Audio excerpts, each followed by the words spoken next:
¿Por qué dices que eres ateo católico y luego te gustaría ser, bueno, católico, según esto que dices, pues ya eres más o menos, o ahora, culturalmente. Pero Culturalmente asumo ¿te gustaría creer en Dios? Entonces, estas dos preguntas. Es imposible que crea en Dios. ¿Pero te gustaría creer en Dios? No es una cosa que me guste o me deje de gustar, es que es imposible. ¿Por qué? Porque Dios es imposible. ¿Y por qué? Y luego cuentas lo de ateo. Porque, a ver, yo soy ateo Uh-huh. por convicción filosófica. La idea de un ser omnipotente, omnisciente y omnipresente en toda la realidad y que al mismo tiempo sea una suerte de conciencia incorpórea es imposible que exista. Yo sé que esto es un salto de fe, pero es imposible que exista un ser que controle todo, que tenga un conocimiento infinito y que encima opere en todos los rincones de la realidad.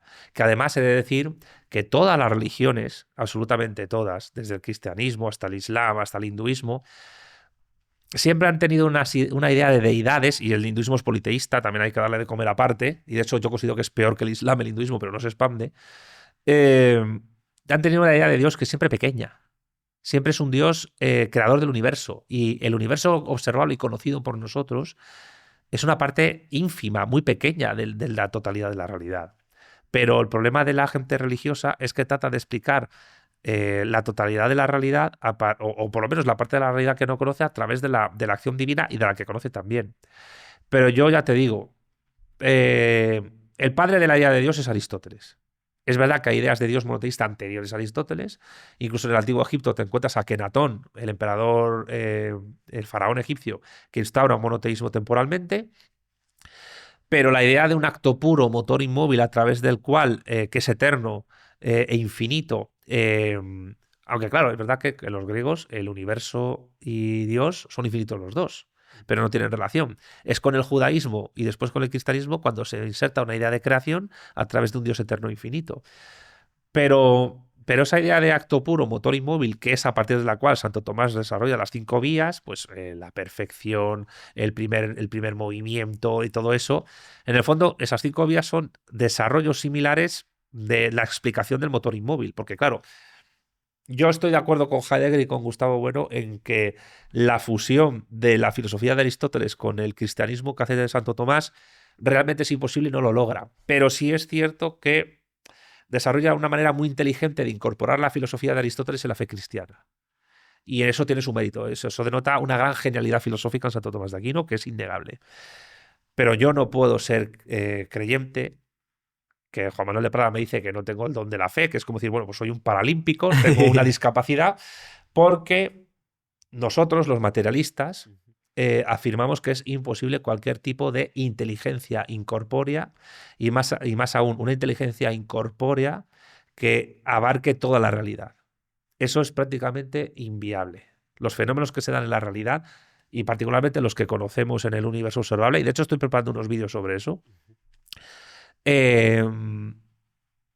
tienen una explicación que no requiere a Dios. Y esto te lo digo porque vosotros tuvisteis un invitado, un empresario, José Carlos González sí, Hurtado, que hizo un libro donde explica la ciencia actual demuestra la existencia de Dios. Bueno, no es así.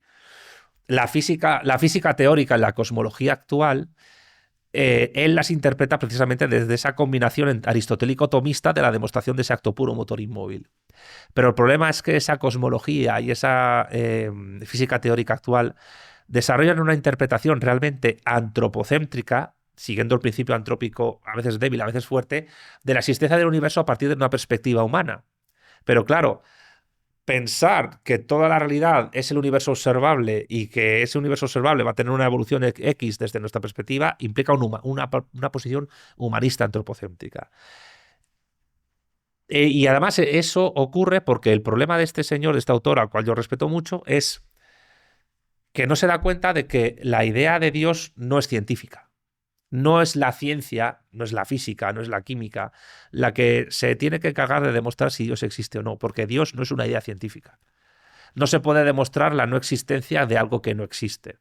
Tú no puedes demostrar la existencia de un gamusino, pero tampoco puedes demostrar la no existencia de un gamusino porque el gamusino es una criatura folclórica, no existe. La idea de Dios es una idea filosófica. Y es desde la filosofía y no desde las ciencias donde hay que discutir la idea de Dios. Y el problema de la idea de Dios es que se parta de un monoteísmo estricto o desde un dualismo, como hace Enrique, que también le tengo mucho respeto, implica ya una petición de principio, que ellos dicen que los ateos tenemos la nuestra, una petición de principio de que hay un acto puro y un motor inmóvil a través del cual se desarrolla todo. Ni siquiera la teoría del Big Bang, llamada así despectivamente, que no es una gran explosión, sino una gran expansión de concentración de energía, implica la afirmación de que antes del Big Bang no hubiese nada. Es decir, no había tiempo supuestamente, pero es verdad que había materia, había espacio físico, pero no había tiempo y por tanto no existía flecha del tiempo a través del cual nos estamos nosotros moviendo en nuestro universo observable. Pero claro, si hay un Dios que genera el universo a partir de una gran expansión de materia y energía e información a través del Big Bang, ¿de qué materiales recoge ese Dios todos los elementos para poder generar y producir esa expansión y ese universo? Primero, la idea de universo es a nivel ontológico una idea muy limitada de la realidad. Y segundo, si ese Dios ha generado elementos para construir esa realidad a partir de cosas que ya existían previamente, no sé si antes o durante su existencia, ese Dios se asemeja más al demiurgo de Platón que al acto puro aristotélico. Y ahí es donde vemos que en el cristianismo, en el islam y en todas las religiones monoteístas y en algunas politeístas, la idea de Dios es una mezcla entre demiurgo y acto puro que simplemente se trata de demostrar a partir de elementos de las ciencias. Pero es que un científico puede ser un gran científico siendo creyente o siendo ateo. Si tú eres un gran profesional en tu campo, eso es independiente de si tienes fe o no. Pero la idea de Dios es una idea filosófica y es desde la ontología y en parte desde la teoría del conocimiento, pero sobre todo desde la ontología, a través de donde hay que analizar eso. Y si nosotros partimos de la idea de que es imposible una conciencia incorpórea que abarque toda la información y materia y energía, vida y por haber, primero, eso es imposible. Y segundo, si fuese posible, eso ya no implicaría que sea un ser espiritual, sino que tiene que tener algún anclaje con lo físico para poder desarrollar sus acciones. Y eso implica que si tiene anclaje con lo físico, es físico. Y si Dios es físico, ya no es espiritual, ya no es Dios, es otra cosa. Entonces, esa posición filosófica es la que yo sostengo. Eso no implica que no defienda el catolicismo como la religión más racional, la menos mala y la que ha construido mi cultura. Y por eso eres católico. Por eso soy culturalmente católico. ¿Por qué? Porque frente a otras religiones sois aliados míos frente a terceros. Y porque al mismo tiempo, yo no puedo entender España y la hispanidad sin el catolicismo. Y porque la idea de comunidad, de trabajo, de familia, la idea de relaciones sociales, de hermandad del catolicismo, su idea comunitaria es muy superior a la iconoclastia maometana estricta y de puro sometimiento y, por supuesto, al individualismo extremo y sentimental particularmente del protestantismo en general y particularmente del calvinismo anglosajón. Entonces, en ese sentido, yo estoy en la misma línea que Gustavo Bueno. Soy ateo católico. Si te ha gustado este corto, tienes la entrevista completa en pantalla y en nuestro canal. Muchísimas gracias.